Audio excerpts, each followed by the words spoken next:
This is Voices in the Dark. I'm John. I'm Dre. And we are learning how to human. This is a special episode where I'm going to interview Dre as though I don't know who he is. Why are you in my house? Because we want to talk about autism and how autism can be treated and perhaps even cured with the use of psychedelics and MDMA. There's a bunch of new research that's just beginning to come out looking into this question, but this is something that Dre stumbled upon himself previously in a self-treatment kind of mode. Yep, self-administered. Yes, not placebo-controlled, just personal no double experience. blind. So psychedelics and their help for mental health problems is something that is increasingly in the news, even in mainstream news. We saw even in Women's Health magazine, they were talking about LSD microdosing for various positive, creative and personal effects. Cultural shift. Quite a shift, isn't it? And we've talked on the podcast before about my own use of psychedelics to use them therapeutically to deal with long-standing depression. But this is a different angle and one that doesn't get talked about a lot because it's only just beginning to be thought of as a possibility. So we wanted to dig into that, and we'd love to hear your responses and your thoughts. If you're watching us on YouTube, then just leave the comments down below and we'll be looking at them. You can also find us on facebook.com/vinthed and on Instagram @vinthed.pod. Also on Twitter, although Twitter seems to be dead these days, @vinthed. We should probably put in a little bit more effort. Yeah, I just don't like it there so much. No, not anymore. It used to be my favorite. Yeah, times they change. And if you want to be able to support the podcast directly, if you can share this with a friend, someone who you think could benefit from it, that's really the best thing that you could do. And if you can give us a rating on iTunes, that is awesome. And thank you to our Patreon supporters who continue to make this possible and help us try and make it a full-time gig. They make monthly donations that they can cancel anytime. You get rewards, you get extra features, you get more interaction with us. Patreon.com/vinthed. So, with all that said, let's talk about autism and psychedelics. But first, what even is autism?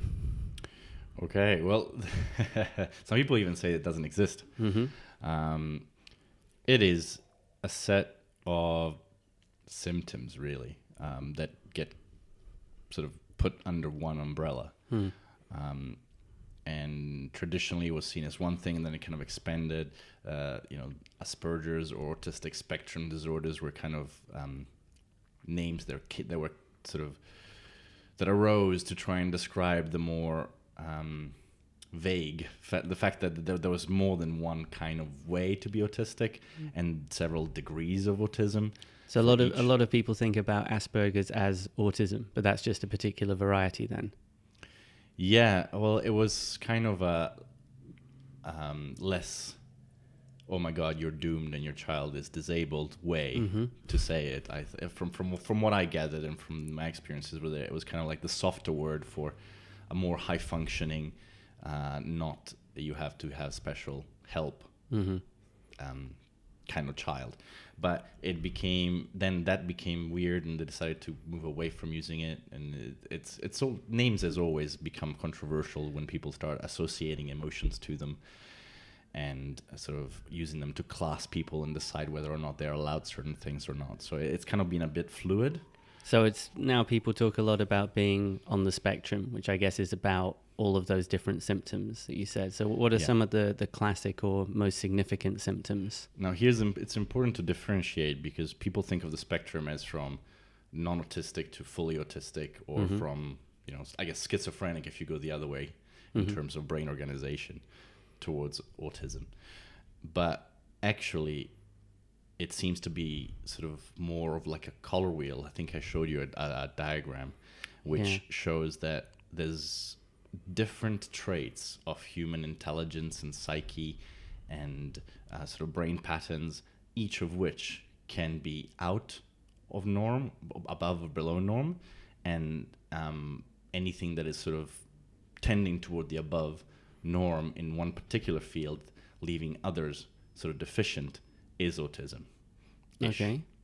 That's kind of like a layman's way of saying it. We can put the wheel in the show notes. So, for example, someone might be super mathematical, like totally get numbers, totally understand sort of logic processes and very kind of almost like programming code type thoughts perfectly well, in fact better than most people. But other areas such as social interaction, empathy, emotional recognition, or creativeness, ability to draw, maybe they're deficient in. Mm-hmm. But they don't have to be. Some people are kind of normal and then special in one way. Some people are below everything on heaps of things and normal on one thing. That sounds really annoying. Yeah, that one for them. So what's the classic case? Is that the most common, where someone's like a kind of genius at maths, but isn't maybe able even to talk, or doesn't understand body language or facial expressions? That's kind of the movie version, the famous one, because people like that are interesting, and so they make headlines or they make good stories like Rain Man. Mm-hmm. But the more common thing is just a child that is unable to be social and maybe doesn't even speak. That's the more traditional sort of recognized autism kind of thing. So when my mom was talking about autistic children, when we didn't know that me and my brother were, she was referring more to those kind of almost socially isolated kids that couldn't speak, couldn't interact with adults or children, didn't like to be touched. There's sort of a range of different things that are the more traditional kind of autism, that then afterwards with the spectrum kind of things came on board. It was recognized that if you don't go full autiste, you have different presentation of what that could be. But the actual savant aspect, you're really good, like crazy good, like you're going to be the best at whatever it is that you're good at, isn't as common as people make it out to be. That's unfortunate. It would be nice to have that as the win to counteract the other side. So how did autism manifest for you, and how severe and significant did that seem at the time? So I didn't really know or realize that I was autistic until later in life, when my brother, much younger brother, 11 years younger than me, got tested for Asperger's because he was struggling in many ways.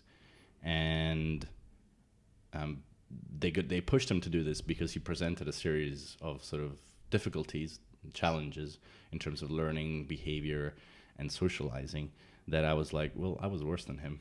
Mm-hmm.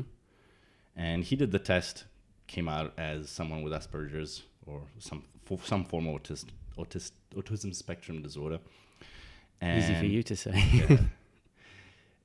And so I was like, well, I think that means I have it, my grandpa has it, and my dad has it, because we're all kind of similar in that particular way, in slightly different ways, but very, very similar presentation that seems to run in the males in my family. And so I decided to, get tested as well.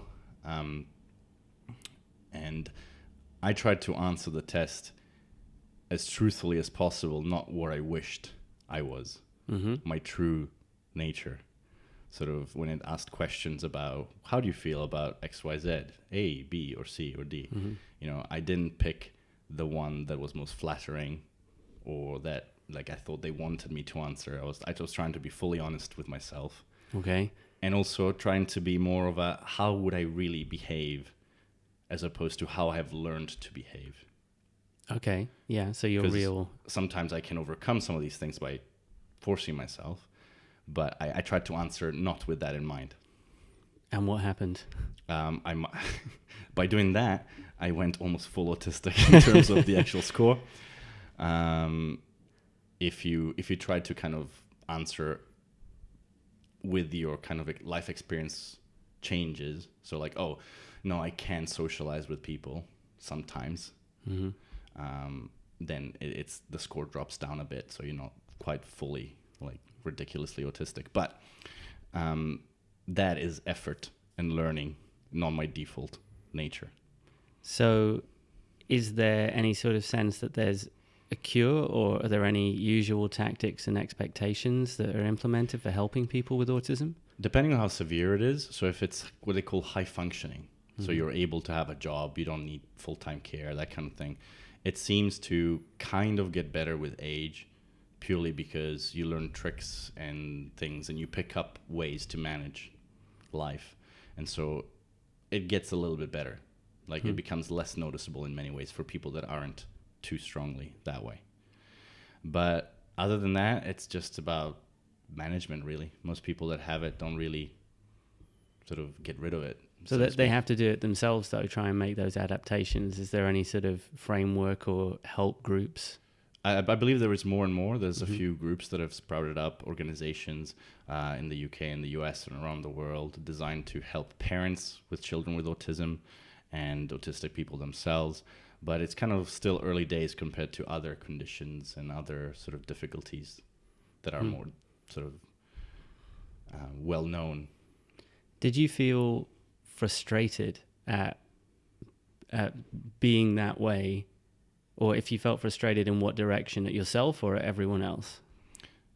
I just felt constantly frustrated most of my childhood, but I didn't know why. I just didn't feel like I belonged. I found a lot of things uncomfortable that other people seemed to really enjoy in terms of socializing, being around others. I just got told that I was shy, and that's what I called myself. I'm shy, you know, or and that I was a bit weird. You know, I did strange things. It's cool. My teacher called me her little alien.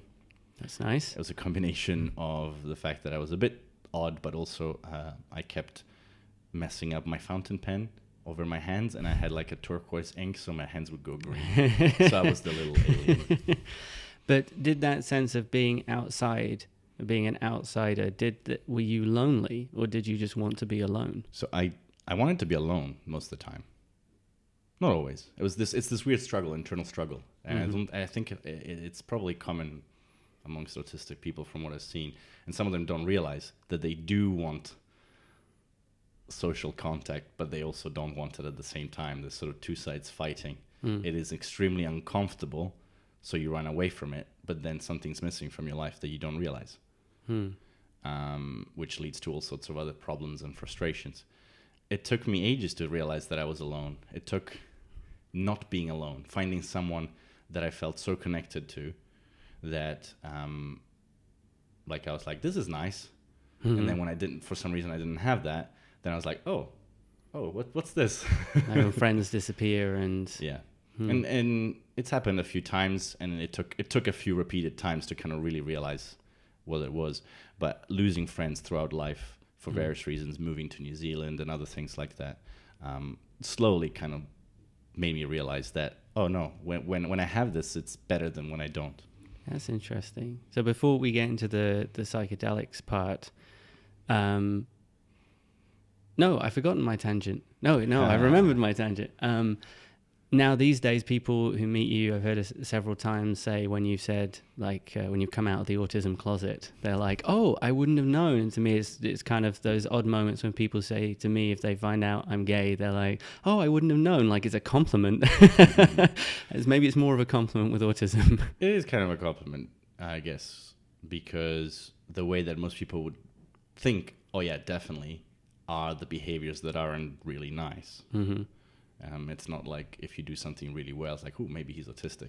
It's generally when you're being socially awkward or weird, then they think, maybe he's not quite. Thankfully, we can both, most of the time, pass for one of them. So what were you going to... I was just going to say, that is fully acceptable. What I really find irritating is when people say, no, you don't. Oh, yeah. I've seen that play out. It's they and people often say that about people depression as well. Yeah. Like, oh, you say, oh, I'm depressed, and I'm like, no, you're not. No, you seem really you're smiling right now. Therefore, you don't have depression. Yeah, it's not very helpful. So, when did you consciously try psychedelics to try and deal with autism? So that was part of it. Yes. So, what made you think that it would be useful? Because I don't know that there was any research or sort of talk at that time about it. So it was during a period of real struggle for me in life. I couldn't sort of really hold a job I didn't like. I would leave or just not be comfortable in work that I was doing and end up sort of jumping from place to place, not being able to progress the way I wanted and my goals. I had difficulties in relationships and things like that. And it just all came to a head around about 2011, 2012. And I took stock and sort of tried to think, maybe I'm the problem. Mm-hmm. Maybe I do need to change. Maybe I do need to see things from other people's perspective. Maybe it's not just like I am different this way and it's good and it's fine. And I wanted access to some of the qualities that seem to make other people have better lives. The ability to connect with others in such a way that you know what they were thinking or feeling, so that you didn't accidentally hurt them. The ability to sort of convince others and be charming, so that you progress at work and you make friends more easily. That seemed to be inaccessible to me. It seems like that's not just an autism story, is it? Because that's an important thing that a lot of people never get to in their lives, the point of going, maybe I'm the asshole, maybe I'm the problem. Yeah. No, so props to you for getting to that point. But why did you think psychedelics then would help? I'd been looking into sort of them as ideas. I was just interested as a concept, purely scientifically. And it's hard to remember exactly what triggered it. I started reading up about them, and I wanted to kind of use them to mend. I wanted to use MDMA first. Mm-hmm. To mend bridges that had been broken between myself and other people. Because I read some research about how it's used for couples therapy and for resolving conflict between people. That was kind of when I started looking and reading into it. And so first came MDMA, and I was purely interested in that, and I wanted it to, and I was reading into the empathy side of things. So the fact that it's sort of an empathiogen. Mm-hmm. So it can kind of trigger or put you in touch with the ability to feel other people's emotions and pain or happiness. And I wanted that. I wanted to try and experience that and connect with that. Because that was something that was a key thing that you had trouble with. Yeah. And so that was the first experiment. And yeah, it had a pretty big effect almost right away. I took it a few times. On your own or with people? I believe the first time was on my own, but I've taken it with people and intentionally trying to bond with those people and trying to sort of repair some of what I felt was damage that I'd done between myself and them, under the guise of, this could be fun. Secretly therapy. Yeah. But it was quite sort of recreational, but at the same time, it just unlocked a door that I didn't know was there. Like I was thinking about it in a very logical, theoretical way. It's like, oh yeah, I'll be more empathetic. But there's a difference between being logically empathetic, which I actually was. I could think, oh, this person is sad because X, Y, Z.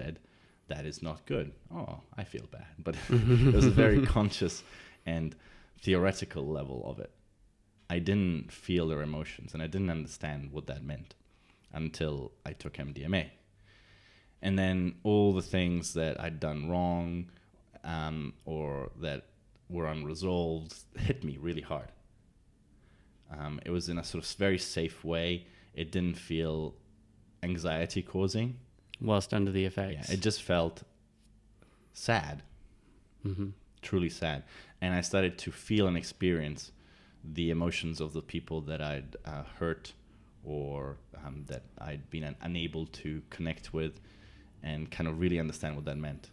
It's interesting that you highlight the sadness, because I think a lot of people just associate MDMA with like its other name, ecstasy. And yet I felt some of the deepest, bleakest sadness under MDMA. And I don't think of that as a bad thing. I certainly don't enjoy it at the time because, guess what? Sadness doesn't feel that good. But it is an important emotion. And it is part of that empathic situation, or of at least being able to be in touch with those deep feelings without just freaking out and reacting with anger and so on. But I don't think people talk about that so much. You know, and it was more, I guess, bittersweet type sadness. It wasn't despair. It was more like, here's all the stuff you should have felt for the last 10 years. Here you go. Oh, okay. Express delivery. Just tears streaming down my face whilst listening to music, you know, that kind of thing. And I got my emotional connection to music. Yes, this is amazing. Yeah, before music was pretty sounds. It was like a pleasant noise. Yeah, it's pretty good. But I didn't really feel music until MDMA, and that changed things completely. It sort of became like instantly understandable, like what music means to people. The fact that it's telling their story or the story of the whole human race, like it connects with you based not just on the lyrics, but the sound is trying to evoke a specific emotion. What are you trying to communicate with music is emotion. It is a form of language that is designed to trigger in the other person the emotion that you were feeling, that you were trying to express. Yeah, and it's better than the words that we tend to use most of the time. And sometimes, like, maybe the greatest writers and poets manage to do that, or dialogue writers in films, but again, in films you usually have the music to help you get there.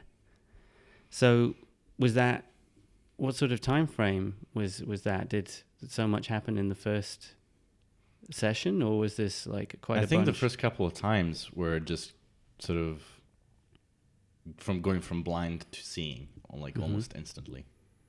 Like there was an extra depth afterwards. It was just a good way to reconnect with it. But it wasn't gradual. It was just kind of off on. That sounds quite overwhelming. Yeah. How? And I also started to notice people's facial expressions.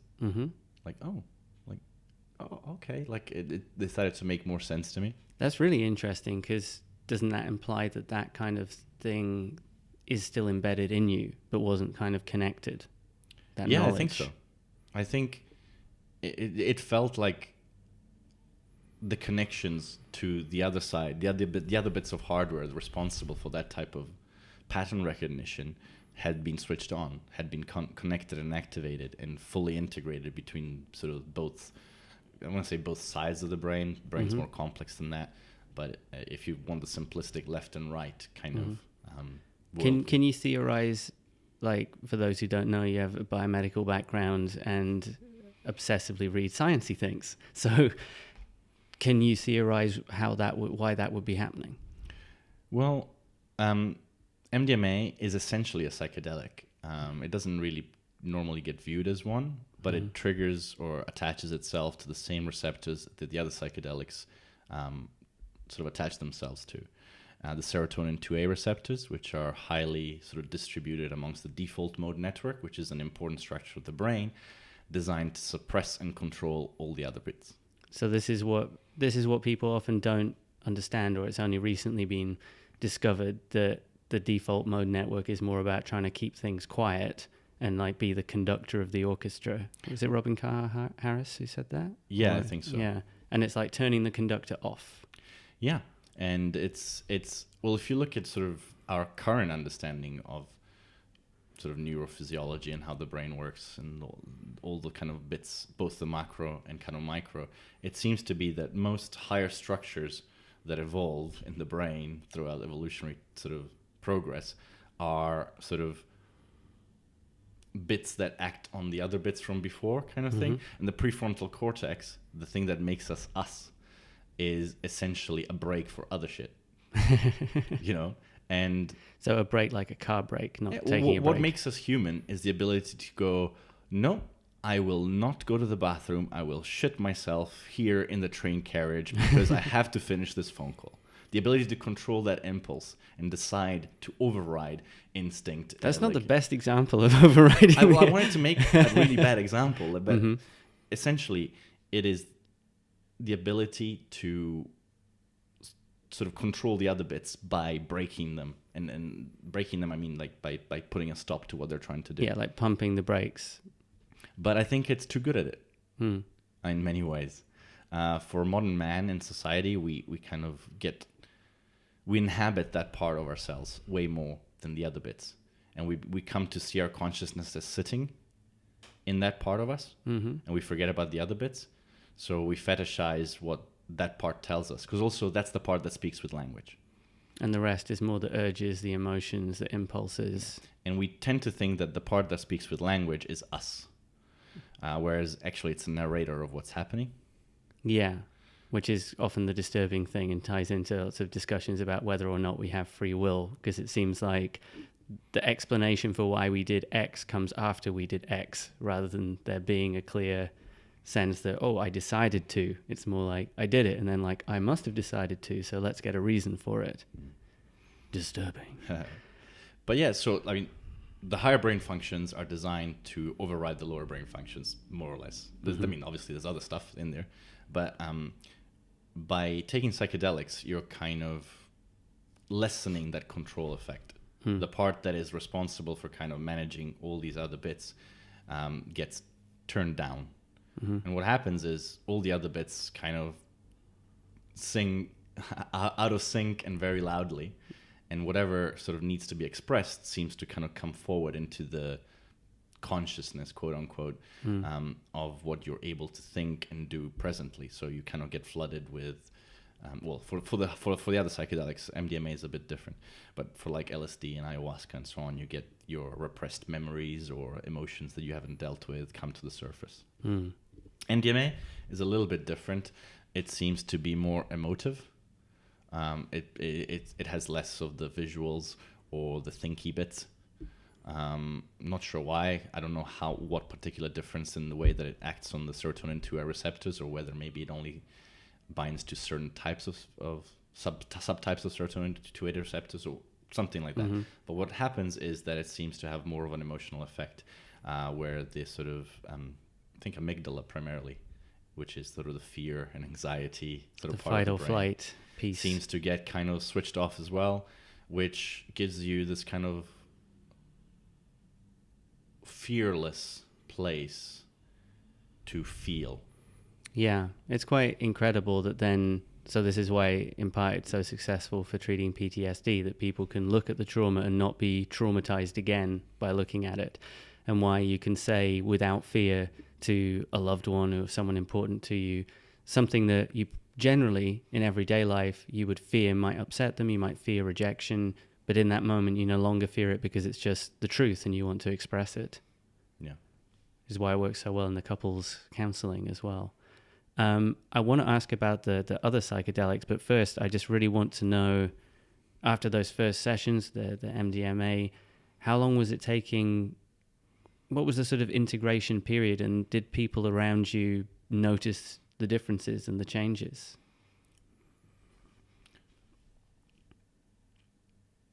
I'm not too sure, you know. I can't quite remember that period too well in terms of others. It sort of became a little bit self-focused in a way, because I was like, oh, this is all new information and ways to look at things. Let me try to put that to use. Let me try to learn more about this and about myself and thinking about it and doing stuff. I think so. From what I can remember, I tended to be sort of calmer and more sort of engaged and present with people, better able to hold eye contact.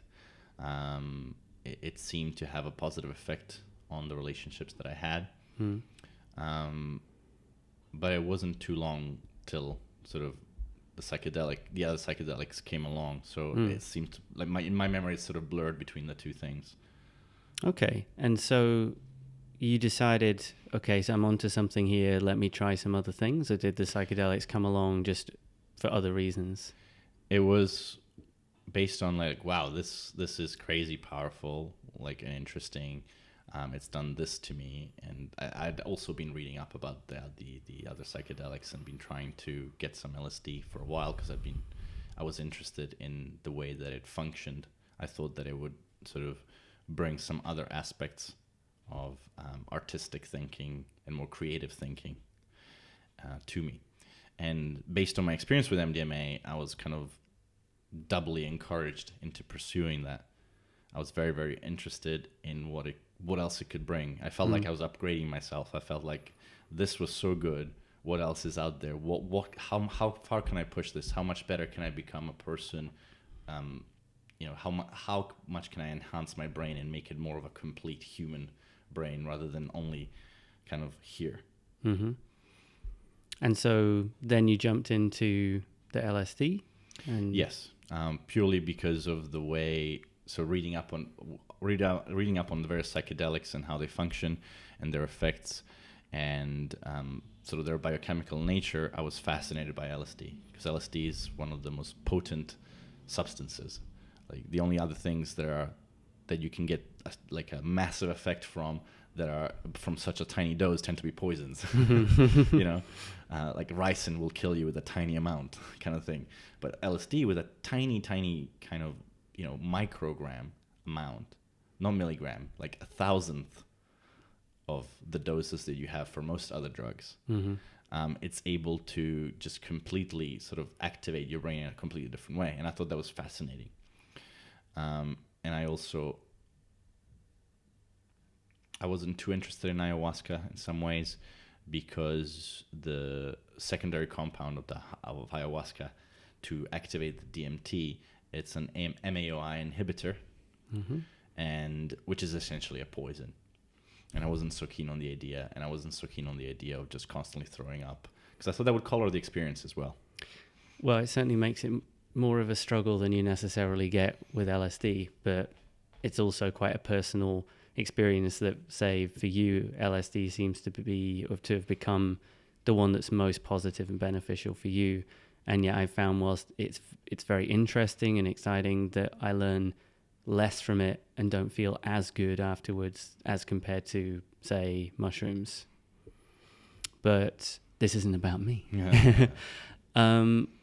So what were some of the most important moments or breakthroughs that happened with LSD or, say, with mushrooms as well? So the first time I took LSD, it was by myself, and I decided to do I think it might have been McKenna's kind of recommendation. No. Do it by yourself and do a large dose by yourself in a dark room. Okay. I think it might be McKenna. I don't like the sound of that. So I took it, and I had some expectations, but I wasn't sure. Mm-hmm. I read descriptions of what people saw or felt, and I was hoping that it would be something like that. It took a little while to kick in, about an hour or something like that. And when I noticed it was starting to kick in, I was watching something just to pass the time on my computer, and I found that I couldn't keep watching. Because it just became weird and disturbing, because my ability to understand what was going on sort of started to break down, and things started to put me off mm-hmm. visually. So I closed that, and I just kind of tried to sit with it in the dark, and it became a bit overwhelming. So I put some headphones on and just closed my eyes. And that's when it truly kicked off. And it's probably still maybe the most significant experience because it was the first one. It just unlocked a completely different world. I felt like my brain was sort of reprogramming and showing me the way that it worked and what was inside of it. And with the eyes closed and the music playing, it just became a stream of visuals that I was sort of flowing along like a river, almost like that old iTunes or Winamp visualization of the music, mm-hmm. where you had that kind of weird sort of graphics as sort of progressing through space or whatever it was. Still exists, Command T if you want to see it on iTunes. It kind of felt like that, but in your mind's eye. Yeah. And I don't remember much of what I saw, but it was pure beauty. I ended up calling it the music of the universe. And I felt connected to things that I didn't feel connected to before. I thought about people in my life, my parents, previous, loved ones and things like that. And it was just, it's hard to describe because the first time I was just completely unequipped to deal with it. Mm. And so I didn't really know what was going on, and it just became a bit too much information thrown my way. But it was very, very intense for many, many hours. And when it finally kind of subsided, I'd been up all night. Mm-hmm. And I ended up sort of going out at 6 a.m. in the morning, and sort of the city was basically just starting to get awake. To wake up. And I was just kind of walking around and felt a complete sense of peace and stillness in my heart. Like if you think your soul as a body of water, it was as if, you know, when you get up really early in the morning and the sea is just one giant mirror without one speck of movement. That's what it felt like inside, which I'd never felt before, ever. I never felt that calm. And that was aside from all the cool stuff I saw and all the revelations I had about myself during the experience, I think the biggest change was that, arriving at that space. And then knowing it existed. Yes. Because I think this is part of autism, but also part of being a human being in many ways, but it is definitely exacerbated for autistic people from sensory overload. There is no such thing as being calm. It doesn't, like, it's not a state that you experience. Like, I know now that I had never experienced true calm. Until that. Yeah. So you hadn't mentioned this before, that sensory overload is a big part of autism, and this helps turn it off, and does it give you... seems to let whatever parts of the brain are dealing with that sort of express themselves fully. So whatever sort of unprocessed feelings, thoughts, sensory inputs are going on, they just kind of get released, and suddenly you have a stillness about you.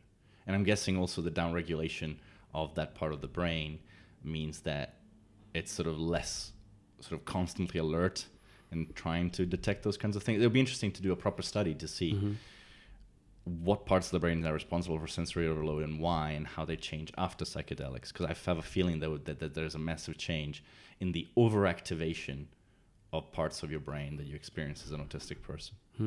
And so is this, what were the lasting effects? What were the, like, from the time that you began on from there, what has changed for you? And again, I'd like to know, do you feel the people who knew you before and after, what did they notice? I went from not really knowing what people were thinking or feeling to becoming almost obsessed, and like I kind of turned a little bit autistic on that, I guess. But I became so interested because I started to get it, people's thoughts and emotions and so on. And that has probably been the biggest change, the ability to instinctively sort of know what's going on with someone and use my intellect and my logical sort of rational side, that is kind of what I get a little bit more of from my condition, to figure stuff out. And that has meant that I've been able to be way more empathetic, but also give advice and be helpful with what I see in other people. So it's turned me from someone who's essentially self-absorbed, but not intentionally, to someone who is more interested and concerned about what others are up to, thinking or feeling. And that's changed the dynamic of how I make friends and how people relate to me and whether or not they think I'm interesting or charming. And how has it changed your sense of self? How did that change who you think you are? Because it seems like a huge shift in so many ways that your self is experienced and expressed. Do you think you became a different person? I don't think I became a different person. Depends how you think of yourself, I guess. I'm still me. But it's like I have an extra sense, almost. Like it's as if I was blind before and now I'm not. And I can do a lot more with that. And the world is open to more possibilities for me than before. I feel like the biggest thing that I kept thinking is I'm a more complete human being.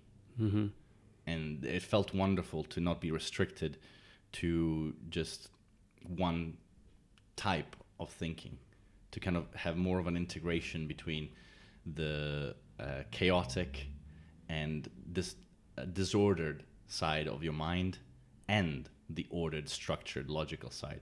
Also things became less important that had been very important before, in terms of desiring things to be precisely one way, or not being able to cope with things not going my way, or not being the way that they need to be for me to feel comfortable. That sort of flipped around, and I became more loose, easygoing, more in the flow, as people would say these days. And that felt really good. because life was very restricted before. I remember Jamie told me the other day that he'd read or heard about a case where a guy had this unusual condition where he could only really see in 2 dimensions. He couldn't see depth. And he went one day to a cinema and he saw a film in 3D and put the 3D glasses on. And then when he came out the cinema, he was like, oh! Because it stayed. Something switched on in his brain and he could see in 3 dimensions. And it sounds a little bit like that, like a whole extra dimension of humanity became available. Very much so. And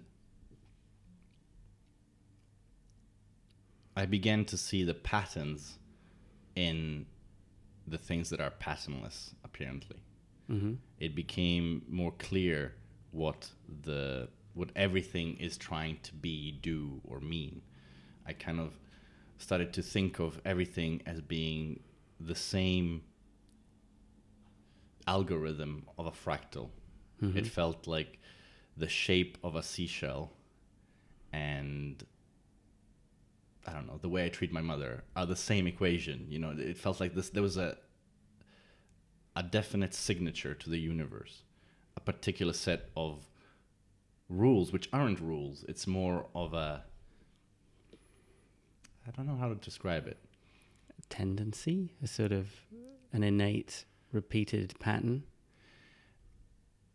A set of relationships mm-hmm. that give rise to particular waves of patterns.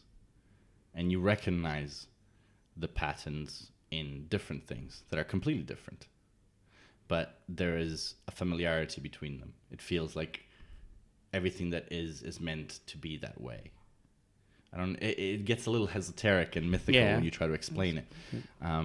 You know, I don't know if I have quite developed the language to describe it accurately. But especially under the influence of LSD, towards the end when it starts to taper off, you kind of know where everything's meant to be. One of the greatest things that happened, actually, was my ability to sort of feel and sense my body and what it wants from me. Mm-hmm. I could hear it. It was no longer kind of muted. So you kind of feel the pain in your back. Oh, yeah. You feel what it's asking your body to do. So in some cases, let's say it's hurting sort of around the back or sort of middle of my back, and my tendency would be to kind of slump that way to kind of prevent that feeling. But actually, when I was under that sort of, during the trip, I came to realize that what my body wanted me to do was to push into that pain.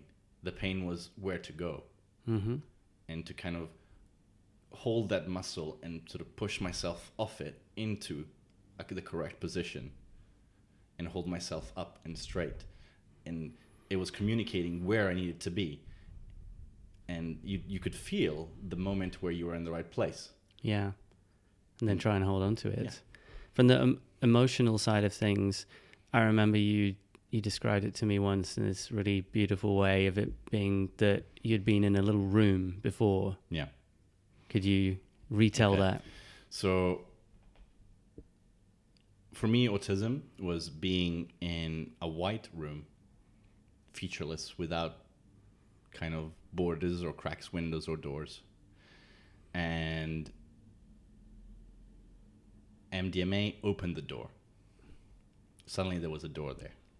And I could see outside. And I could see where real people went off to. And where they were inhabiting. And I could see it. And understand that it was there. And sort of have a look. And what LSD did was allow me to travel outside. And sort of leave the room. Completely leave the room? Like it's you don't go back? It's there if I wanted to, or in times of high stress, it's sort of a place that my brain tends to retreat to. Mm-hmm. So when things are really not going my way and I'm emotionally stressed for whatever reason, I automatically default to my natural state a bit more. So I tend to be a little bit less attentive to emotions and things like that, or I tend to crave repeatability and predictability and logic over chaos and flow and freedom. But that's at high levels of stress, and more it's something that doesn't happen unless the levels of anxiety reach crazy high levels. Whereas before, the sensory overload necessary to feel the need to be there, to be alone, or to be in that space was much lower. So do you think it'd be reasonable to talk about psychedelics as being a cure for autism? Would you even want to be cured if not? See, this is something funny. If you poll people with high functioning autism about whether or not they wish to be cured, the percentage of people that would say no is quite high. And it's quite interesting. Even deaf people sometimes don't want cochlear implants. There's this whole kind of anti-hearing community within the deaf community, because people that have a very significant and defining characteristics about them, whether or not you choose to see it as a disability or not, is irrelevant. It shapes them. It's shaped who they are, and it's who they are. It's become their identity. And so they don't want to move away from that, because essentially they'll be reneging sort of themselves as well as the condition. You have to be careful about saying cure. It's not. Yeah. Autism is just a different way to think. A predilection of certain brain patterns and structures over others. It doesn't necessarily need to be changed in those people. They're just a bit different. If they want to stay the way that they are, there's no harm. It just that often it precludes them from being a healthy, functioning member of society. And if that is important to them, if they would like to have an easier time making friends, a better time holding a job, those type of things, then they have to make the decision of trying to move more towards the other side of the spectrum in some way. For that, then I think psychedelics are definitely a powerful tool. MDMA and LSD, I think, together. And I think one should be done first. I think MDMA should be done first and then followed by LSD. I mean, probably people should do studies to see if whichever side is that just because of your experience, because it went that way for you, or you think you can break it down more kind of logically as to why? I think it's important to feel first, to truly feel what other people feel, to connect with that, connect with empathy and love and unstructured emotional thinking, because then the LSD helps you integrate it. It takes those experiences, the unlocked door that comes from that, and it sort of rearranges your brain structures around this change that's happened for you. I think if you did LSD first, I mean, it would still have a good impact, I think. But doing MDMA first puts you in a place where the LSD is sort of 10 times more powerful than it would be if you started with it, I think. For an autistic person. For an autistic person. Yeah, it'd be interesting when we get to speak to Robin Carhart-Harris about this. I'm going to have to practice saying his name. Turns out it's tricky for me in the double-barrel part, and see from the research what his impressions would be. Yeah, this is purely based on my own experiences and how I felt and the changes I felt within myself. What do you think? This is still a work in progress, I guess. Do you feel like you've got to a certain level and now? I feel like there's always more for the brain to learn and experience, and these are tools that make it more plastic and allow better cross connections between different parts of the brain and less compartmentalization between things, so that you get the benefit and effects of sort of Leonardo da Vinci was probably naturally quite well. I think that the theory is that he had sort of more interconnections between parts of the brain, or definitely for Einstein, they think that the biggest difference when they analyzed the brain was the level of connections between the hemispheres. I love when there was that phase of taking intelligent people's brains out and checking. So maybe it's not necessarily that, but there is a correlation between connecting different parts together to come up with new ideas. Yeah. So if your mathematical side can't touch the artistic side, maybe you'll never come up with a fractal theory that, changes our understanding of mathematics in the world. But if you can, like if those parts communicate, then suddenly you can do that. And that goes for everything, like language and music and analytical and empathetic, like all those kinds of things. The better you can make them communicate with each other, the more potential there is in you as a human being. What do you think would happen if, say, somebody who has an autistic relative or friend, if they took MDMA with that person? I wonder what sort of outcome we would get in terms of being a mutually understanding experience. That'd be quite interesting. I'm not sure.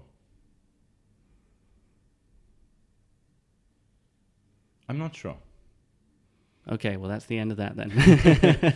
I'd have to think about that. It would definitely be a powerful experience because when you do it with another person that you care about, there is definitely a connection there. I don't know if there would necessarily be an understanding of what it's like not to have empathy for the person that has it. Yeah, because what I was thinking of was when we spoke to Rick Doblin on a previous podcast when he talked about he took MDMA with, I think it was his grandmother. And he took it and she didn't. And she didn't, yeah. Because people with relatives didn't feel like that was okay for her to be given it. But they still had an incredible experience and connection and understanding because he was in a place where he could be, you sort of change the frequency of the room and the connection if one of you is in a particularly open, empathetic state. Yeah. So maybe if, say, there is, you have a friend or relative who is autistic and they maybe don't want to do this. They're happy with how they are. Maybe in the suitably careful conditions, you take some MDMA and would be better able to understand them. It would definitely remove your own self-absorbed sort of meanings of what the other person's doing. So people tend to make it about them. Mm-hmm. So if you're not understanding their emotions, like they think, oh, like why does he do this to me? Yeah. The MDMA would remove that. So you'd be focused on why are you like this, and have a compassionate kind of approach to it. And I feel like you'd be better able to come to the conclusion that they just need love and attention and care like any other human being. I don't know if you'd be able to understand what it's like to be autistic. I don't know if, from my experience, it's with MDMA that it's given me a sense that I understand what it's like to be someone else. It is more like I have a sense of what your needs and hopes and fears are, like those expressions of who you are into the world, as opposed to I'm in your head. Right. Yeah, no, and in that regard, that it would definitely have an effect because you'd kind of see their pain and difficulty and frustration with the world. The fact that, even just a vacuum cleaner in the other room makes it so that you cannot think until the vacuum is finished. Mm-hmm. And why aren't all the cars red? You'd be able to perceive the frustration and pain that brings without necessarily kind of understanding the mechanics or knowing what it feels like to feel that. Terrible part of my brain was just like, how could I create the ultimate torture cell for you? Like, lock you in with a loud vacuum cleaner outside, sirens blaring, annoying sensations on the skin, people who you don't know touching you. Oh my God. Hell on earth. Yep. No, that would be pretty awful. I will never do that to you. I promise I will never do that to you. So what do you think is next for psychedelics and autism? Is it really being looked at in a serious way? Because we heard of at least one study by MAPS, but I don't know. MDMA is starting to be looked at as a potential therapeutic agent to sort of help people with autism spectrum disorder, or like to see if it's a viable sort of way to make the world a little bit less horrible for them. I think it's the way forward. And I hope that more money and more research is done to try and understand a little bit better. And I think it'll also give a better understanding of what autism is, especially if they do functional MRI studies before and after, to see the changes in brain structure and brain functioning after MDMA and after LSD to people that So can you see autism on that kind of scan? Like already, do we know what it looks like? I don't know if they necessarily can. I haven't really looked into it. I don't think they know exactly, but this would kind of, if they know or if they're not sure, this would reveal it more, because you'd be able to see the differences and kind of map out better what becomes more like the other brains afterwards and that type of thing. You'd be able to kind of try to understand it on a neurological level. And I wonder what might need to happen for that to be pushed ahead, because it doesn't tend to be, my perception at least, is there's not a great amount of kind of public movement towards let's make things better for autistic people. It seems quite an ignored problem, even though it's an increasingly known one. Well, maybe I shouldn't call it a problem, but I guess it's certainly very challenging for many people. Yeah, because we're not the majority, and the majority doesn't understand or cater towards society being sort of compartmentalized, cold, logical, and straightforward without sort of emotion, without unnecessary emotion. It's the opposite. Most people are, almost victims of their own emotions, constantly like in turmoil because of them, and more on that side of the kind of chaotic part of life, whereas we are in the too structured and ordered side of things, and so things don't compute, like even little things like people, and probably maybe Britain is better for autistic people. I was about to say people not queuing properly, but here you guys do a pretty good job. I just heard today that during the London riots that happened a few years back, that some people had like smashed in the entrance to like a fancy jewelry store or something, like expensive goods, but they'd only been able to make like enough space through whichever window or door for one person to go at a time. So they formed an orderly queue for people to go and loot the shop. Well done, Britain. Is there anything that you regret losing from these changes? During the hardest emotional times that happened afterwards, that now I fully felt, and I felt my own pain more, and there wasn't so much of a disconnect between my thoughts and my emotions. They were kind of integrated, so bad stuff was worse in a way. And also then not only was I feeling my own pain, but maybe the pain that I caused, or like the other person, sometimes I wish I could turn that off. There are times where I'm like, I don't want to deal with that person's frustrations and angst right now. Like, I don't want to be able to see them. It's like when you're a kid and you can't read, and suddenly you can read, and then you can't not read. Like every single piece of written thing, you read what it says when you see it. It's like when you watch a film with subtitles on in your own language, and you find you keep reading the subtitles and you don't need to because it's in your language as well. It's very annoying. It was more convenient at times to not give as much of a shit. Purely for selfish reasons and getting stuff done. Yeah, I think it's worth remembering that things are lost along the way, but that doesn't, even if it can be a kind of indulgent sense of loss, it's not, I don't think it's healthy to overlook that and recognize that that had its own value or feeling and sensation. I wondered if you had anything else you wanted to add at this point. Have we covered the things that you think are important on the subject? I think it's a good cursory look and kind of high level thing. I feel like we covered some of the more important bits in terms of what it was like before, what it transformed for me, and why I think it's a good and important tool that should be available to people that have autism spectrum disorders.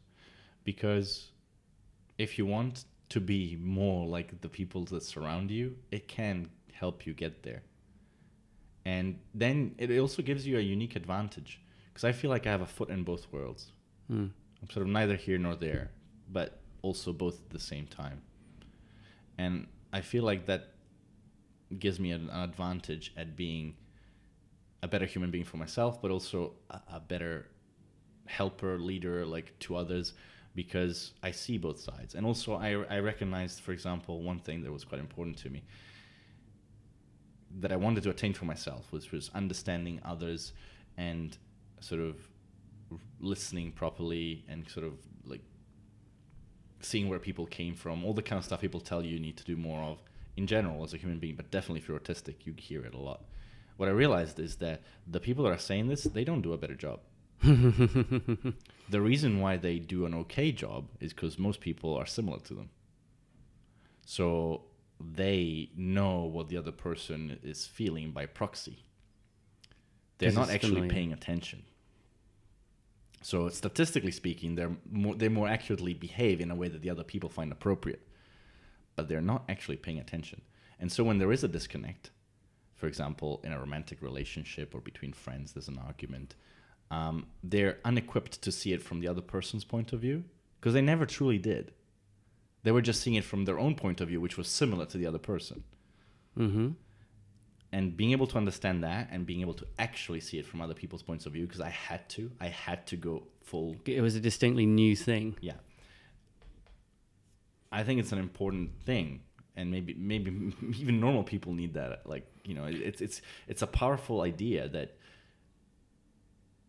you should spend more time and more care to truly understand the other person and not just your expectations of what they are and what they think. Well, this is back to something that we've talked about before, which you've said is don't follow the principle of treat people how you would like to be treated. Treat them how they would like to be treated. And if you want to really understanding that is not a default. And yeah, it's very, very powerful and interesting. I recommend trying to get there as a human being. That's what we do on the podcast, trying to learn how to human. Learning how to human. How to human. So, I think I learned a bunch. A different style of episode for us. I hope that was helpful. I felt a bit unstructured and unable to explain myself, which was kind of frustrating. Do you feel there's something that you didn't explain well that you'd like to take a second swing at? Like right now, I can't think of specifics. I just felt, I guess, because, yeah, I'm not sure. I wonder how this will come out and whether the people will see. It sounded pretty clear to me. Okay. I mean, there's so many different ways of telling the same story. You know, it's not like one is necessarily better for any particular person than the others. Or maybe we'll release like DVD extras of like, here's the real answer to that question. Well, it'll be interesting to see what people ask in the comments, and maybe we can do a follow-up where we go into depth into those things. Because I guess I didn't want to prepare. I kind of wanted to see what you would ask. Mm-hmm. But and that was really interesting. But at the same time, not preparing left me feel, I guess because I didn't prepare, I wasn't sure if I was conveying what I wanted to say. Well, we were talking about setting up an AMA, an Ask Me Anything, at some point in the near future. So if you have other questions that you want to ask Dre and talk about these topics with him, then hit us up and we'll start collating that information. You can do that through the website, voicesinthedark.world. Socials I mentioned before, it's at VINTHD on Facebook and Twitter, and it is at VINTHD.pod on Instagram. And Patreon members, as ever, you have the hotline to us. Just hit us up on that platform, and we'll make sure that if you ask a question, then we'll deal directly with that.